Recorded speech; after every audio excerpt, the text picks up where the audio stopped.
Hi there. As you all know, low-code is the latest trend in the app development industry.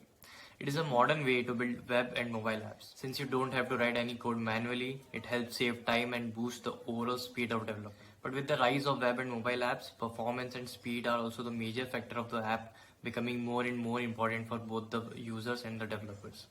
As a developer, you want to make sure that your app is as smooth as possible so that users can enjoy using it without any performance issues. As a user, you also want a smooth experience when using an app. You would be annoyed if your app took forever to load or if it crashed when you are using it. So there are a number of key issues that can slow down the performance and speed of the app. So here are our 6 best practices to build high performance apps on DronaHQ. So let's get started. Number 1 is limit app size to ensure short load times.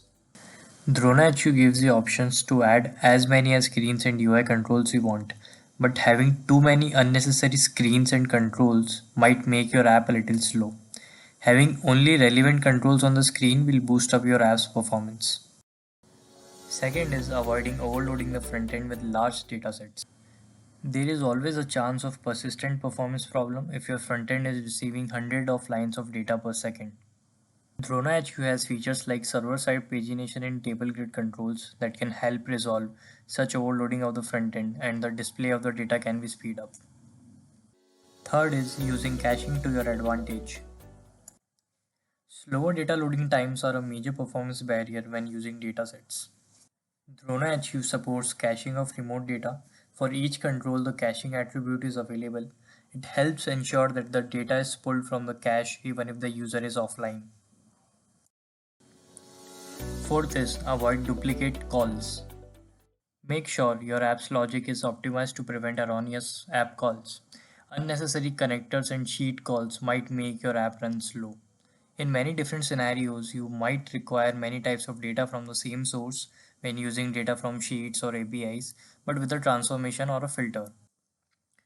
Therefore, it is preferable to utilize a data store where the data can be fetched from connectors, and then you can connect data store with the control. And now by writing SQL like queries, you can filter the data and avoid making numerous API calls. Fifth is provide functionalities like transform response to handle complexity. When working with large datasets, there may be instances where multiple columns have blank or incorrect values, demanding multiple API calls to retrieve the data.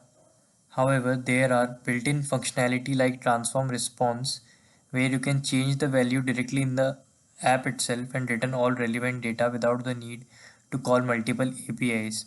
In order to improve the performance of your app, you can use transform response. Sixth is restrict the number of queries on page load. You can have multiple queries or actions that are triggered on page load, typically in scenarios where you are creating a dashboard that always needs fresh data. However, this can overload the app. For every control, you can use events to run these queries when input changes, or you can also trigger it manually.